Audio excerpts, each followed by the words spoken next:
Hey guys, Insomnia here with some more AFK Arena.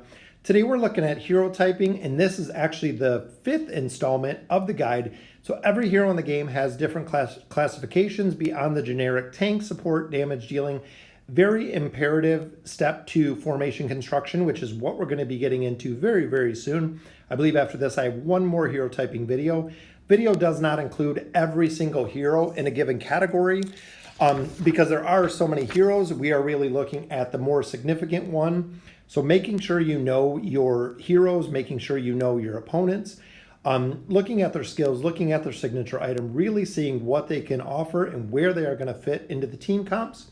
So today we're going to be looking at the healers and the heal reduction heroes.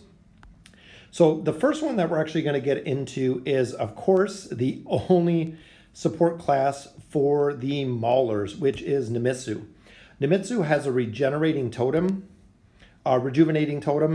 sets down a rejuvenating totem, heals allies the value of 80%. The totem then remains active, healing nearby allies for 3% of health per second, up to level 4, healing 125% of the total attack rating. Plus, he does have the resonating blast. When he uses this, the totems become active and deal their initial damage values again. So if he does have a healing totem down and he uses his alt, it actually does a burst of healing, which is very, very good for healing up your team. Second hero that has healing through actually Life Leech is Rabid Thirst. Life Leech ability I thought would be a little better, especially running the Mauler's team. All friendly targets have their Life Leech attributes increased by 15 points. Level 3 is by 18 points, and you get an additional 10 points if you are running a Mauler team, which I am at that point. So one of the strongest healers that I've seen that I actually want to consider using is Almus. When you look at his skill set, he has Life Torrent, which is very, very good. Which Forest Oath ability, Almus casts a shield around the weakest teammate, mitigating up to 200% of the damage. A level 2 shield restores 4% of lost hit points. So he has a good shield there. Life Torrent, passive ability that restores 4% of lost health per second. Level 2, the weakest ally recovers, also gets this effect. Level 3 restores 5% of hit point per second, which is very, very strong. And then he also does have his totem. Almost his own recovery effects are increased by 10%. So not only does he have a shield and a couple heal over times, if you look at a signature item, plus 30 after using the ability Deep Roots, the effect of the ability Forest Oath will be received by 3 allies. So when he uses his Deep Roots ability, which is his alt, they will get the Forest Oath, so casting a shield on 3 heroes. Very, very powerful tank, and he is of the tanking class, which I like, because the level 5 gives an additional heal when he hits 30%. So definitely a very solid tank for the Wilder team. The next hero, which of course, as you guys all know, one of my absolute favorite is Lucius. Lucius has the Divine Blessing ability. Heals the ally with the lowest health for 200% of their own attack rating and increases their defense. Level 3, recovery increase up to 220% of the attack rating. Level 2, his health recovery is increased up to 75% the lower an ally's health falls. So not only does he have the ability to shield, which blocks all the damages, it is a pretty big heal with the Divine Blessing ability that he does. Continuing with the Lightbearers, we have Rosaline, which is the Afternoon Tea. Rosaline heals the ally she is following for 150% worth of her attack rating. Level 2, the effects of this ability are increased by 25% each time it is successfully used up until it reaches 150%. Level 3, health recovery increased by up to 170%. So the one hero that she's following, she actually does this heal, which will keep them alive, and she mitigates damage for them. So super, super strong, because she can keep the one hero she's following alive quite a bit longer than any other hero. And her attack rating is transferable, so she does a ton more damage. So getting back to the Wilders, we also do have Tasi. Now this ability, the Dream Spirit ability, Tasi summons a magical fairy which lasts 10 seconds and periodically attacks enemies or heals teammates. This ability doesn't do the most healing, but everybody wants Tasi for the banish and the teleport ability, which to me is a little bit of RNG, but damage and heal values are raised up by 60% or 65%, and the effects are increased up to 13 seconds. So as long as the little magical fairy is following a teammate, it will actually heal the teammate, which is definitely a great addition for the Wilder. Not only does she have CC, massive CC with the Banish and the Sleep, as she does have the ability to heal the team members. So going right back, of course, one of the most imperative heroes that we have is Rowan, and he uses his healthy supplies. The reason that I really focus on Rowan is not only his signature item, which adds the energy potion, is the healthy supplies ability is used when your hero drops below 50%. So if you have a hero that is actually taking a lot of burst damage, they'll use the healthy supplies. They'll actually drink a potion to restore 30% of their max health, or at level 3, 40%, and he will fill it up when the potions are all gone. So once you've used all 3 potions, he'll actually, the little duck flies in and drops some more potions in the cart. It's pretty cool effect. But this is clutch heal because when your hero drops below 50%, Nemora is a slow, steady heal over time, where Rowan is a burst heal when the heroes kind of need it more often, where a lot of times my heroes, especially my tanks, would die before Nemora would have a chance to get her ult or have enough healing, where the healthy supplies will keep them alive and keep them up. When I added Rowan to the team, when he was introduced, I was on chapter, I believe, 17 or 18, pushed all the way to 21 or 22 just by adding him at an elite level. So all of my heroes, I think 2 or 3 of them might have been ascended. Adding him in at elite or elite plus still carried the team because of this healthy supplies ability. And of course, we can't forget about the one, in my opinion, solid true healer, which is Nemora. Nemora has a plethora of healing abilities. Wild Wonder, which is the biggest one. Nemora calls upon the forces of nature to heal all of her teammates by 30% of her own max health. Nemora is a hero that has a lot of max health. Allies with lower than 20% regen health, 30% faster, and then level 3 increases the defense. So not only is she increasing the survivability through boosting up their defense rating, but she is also healing them a significant amount. The Mother Nature ability is able to increase the healing effect of herself and all teammates by 15%. So not only is she doing more healing, as everybody else is doing more healing. Level 2, 50% of the overflow health that exceeds the hero's maximum health is a shield, and health generation increased by 20%. So when you look at an actual true healer, she is one of the only ones that really focus and has multiple healing facets in her skill set. Life Force is the other one. Nemora gradually heals the weakest team member for 30% of her own maximum health. So again, Nemora is very dependent on the health. The more health that you can give her, the bigger the heals are going to be. Level 2 gradually restores a total of 150 energy to the ally. Level 3, total amount of health restored increased to 40% of maximum health. So just absolutely dominating with the heals. Just to kick off her signature item, the Blossom Spear. Normal attacks heal Nemora's weakest ally for 60% of her own attack rating. The only problem with the Spear and why she's not such a significant overpowered hero is her attack rating is always low, where her hit points and her skill set is tied to her hit points.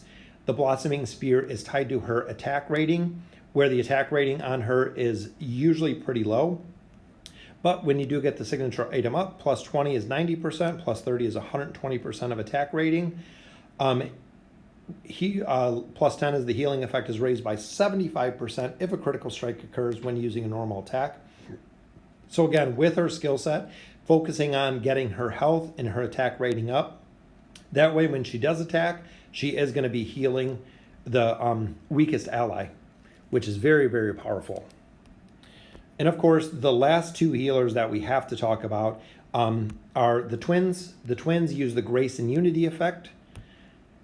So the Grace effect, Elijah restores 130% of his weakest ally's health, and Leilani restores the energy of an ally with the highest remaining energy by 40 points. A level 4 restores 160% of his ally's health. Layla restores 70% of the ally's energy points. So Grace combined with the Unity effect, very powerful with the twins. That's why they're one of the top tier heroes. I would highly recommend buying the twins in the next event if you don't have them to the ascended level, because they are used almost everywhere across the board. A lot of campaign stages, all of the guild bosses, you use them. All of the Twisted Essence bosses, you use them. The twins are used just about everywhere in every facet of the game. Same with Rowan. So making sure that you have them, and you have them to a really highly effective level that they're not going to die off the bat, will push the game a lot further. So the final one, of course, is Taylene. If you've used her Afterglow ability, the Phoenix Rising ability, so when she dies, once she is reborn, there's an explosion. Her recovery rate is reduced by 20% every time that she uses it, but combined with her signature item is what makes the Afterglow ability so tough. Passive ability that allows Taylene's 2 weakest allies to recover 150% of Taylene's attack rating as health each time Taylene cumulatively loses 10% of the health. Level 3 health recovery increased by up to 250%. And that's where her signature item, where it is tied to her attack rating. Every time she uses the Phoenix Rising ability, her attack rating is increased by 10% or 20% if you got the level 10 unlocked. So 20, 40, 60, 80, depending how many times you use the Phoenix Rising ability, you can actually get her attack rating super high, which is going to make the Afterglow effect just that much more effective. So I know with the Celestial heroes, they're a little more difficult to get, but if you're looking for a hero, as you've seen through a couple videos, Taylene and the twins are kind of the two priorities, because they do have the ability to really change PvE and PvP, because there are so many places that you're using both of these heroes. So now looking through our heal reduction heroes directly decrease the effectiveness of healers. Heal reduction is theoretically very powerful, not very well defined concept. Heal reduction can be reduced. They can reduce the healing effect on heroes through bleed effects. So when we look at some of the heroes that kind of do the heal reduction, first one that a lot of people don't use, I've used her on my account, not really very effective, is the Fire Seeds ability. Satrana throws several fire seeds at an enemy with the highest combat rating, which stick to their body. The fire seed are then triggered when the enemy falls below 30%, resulting in an explosion. Level 2 is really the health reduction. Enemies cannot recover health while covered in seeds. So if she puts the seeds on the highest combat rating, they cannot recover health. So essentially, they're not recovering anything back, which is super powerful. Second hero we're going to look at is Gwyneth. A lot of people don't use Gwyneth, but I do like her. Her flaming arrow is the one that we're going to look at. Gwyneth's normal attacks will prioritize the enemy directly opposed to her.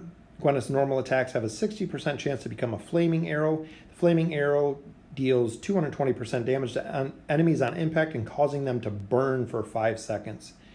If you look at level 2, enemy health recovery is reduced by 30% while burning. And even if you look at level 4, enemy health recovery is reduced by 50% while burning. So if you have a team that's very heavy on the healing side, Gwyneth is a great hero to pop in, because she is going to nullify the healing by 50% at level 4, which will just absolutely dominate some teams. Next hero we're going to take a quick look at is Titus. Titus has the Frenzied Strike ability. Slices enemy standing in front of him in a vicious 5-stage attack, dealing 60% damage. Due to the profuse blood loss, the enemy target suffers 65% damage per second over 8 seconds whenever they move. Look at level 3, it actually lasts 12 seconds. So if a target is moving, they're going to take additional damage, which again, the damage over time ability is what really takes out the heal ability. Because not only will they be taking additional damage, is when a heal hits a target, the healing is kind of nullified, because they do have the damage over time with the up to 80% loss. One hero that I personally love, and a lot of people have definitely been using her, is Nara. Nara has the Impale ability. When there are no enemy targets in Nara's vicinity, she will proceed to use her grappling hook to impale an enemy and drag it to herself. If you look, the target enemy bleeds after the impale, causing 65% damage per second for 8 seconds. So again, to really reduce the heal effect is the bleed effect, is kind of the counter. Healing, getting your life back, bleeding, slowly draining it away. The complete light and dark, the complete opposites, which makes her a very, very powerful hero. Not only does she carry a huge CC effect, with the impale ability, is with her signature item, once a hero goes down, she'll actually drag another one, and she does have a stun built in there, which is super powerful. Another one that everybody uses is Pharrell. Pharrell's Haunter's Hand is very, very powerful, which I think it's which is the signature item from him. Normal attacks will cause an evil spirit to haunt the enemy target if a critical strike occurs. If you look at the 10 and the 20 and the 30, we'll just go to the 30. Attack rating of all enemies are reduced by 3%, and health recovery rates are reduced by 10% for every spirit that is haunting. So 10% of your health recovery rate, stacking up to 8 times. So when you look at his overall toolkit, Pharrell can actually nullify 80% of the health recovery rates, meaning even from a healing perspective, losing 80% of any of the healer's heal is going to have almost no effect. And with his abilities is you'll see spirits on multiple targets throughout the entire battle. So not only does he nullify the healing effect, he has a huge CC aspect, which is part of the terrorize ability. So those two combined, if you're nullifying the heal effect and you're terrorizing the healers, just makes him very, very difficult to deal with when it comes to the heroes. Our final 2 heroes for the heal reduction are, of course, one of my favorite is Athalia. Athalia is just absolutely so devastating with the Sinner's Purge, which is right, that's actually her signature item, again. The Sinner's Purge, defense rating is increased by 4% of the value of her attack rating, but the plus 30, and this is why it is so imperative if you're picking her up from the shop, signature item plus 30 is where she absolutely shines. Enemies that attack Athalia will begin to bleed out for 2 seconds. Enemies will lose health equal to 70% of their attack rating per second, and their health recovery rate will decrease by 70%. So if you have 1 or 2 heroes that are actually attacking her and they get the bleed on them, with the health recovery rate decreased by 70%, and they're losing health, and the amount of damage she does just absolutely devastates a team, making her one of the definitely strongest S+ heroes when you have the plus 30 signature item because of the bleed that she brings. It can nullify an entire team of healers, even Nemora. I use her as strictly CC, but when I get her the plus 30 item, just absolutely can devastate a team, and that's why so many people use her endgame. And the final one we're going to look at, of course, which I don't have unlocked here, is Khazard. The Frozen Mist ability, and this is what makes him so tough. Even though he is strictly just an absolute glass cannon, meaning that if he takes damage, he is going to die. He doesn't have the survivability like Shamira or Belinda. He dies a lot faster, but he does pack a punch with a ton of CC. So looking at the Frozen Mist, Khazard explodes, dealing an additional 130% damage, envelops the entire battlefield in frozen mist. Enemies will suffer 45% damage per second, and enemies with lower health will be frozen. Excuse me. If you look at the level 2, enemies' recovery rate are reduced by 70% when frozen mist has enveloped the battlefield. Level 3 is 16 seconds that the frozen mist will last.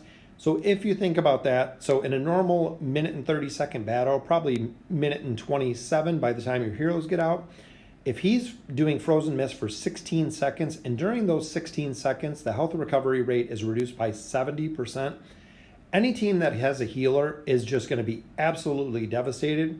Now combining that with a Pharrell on a team or an Athalia, not only bringing the CC aspect, but they will not be able to heal. So if you have a team where you're facing Nemora or the twins, Taylene, anyone, the heal reduction heroes are kind of a counter to the healers, which he brings the ability to actually bring the health reduction to the entire team, which is the only hero that brings it to the entire team Pharrell can if the spirits are on everybody, but he gets 16 seconds of uninterrupted 70% reduction, allowing you guys to just dominate the battlefield.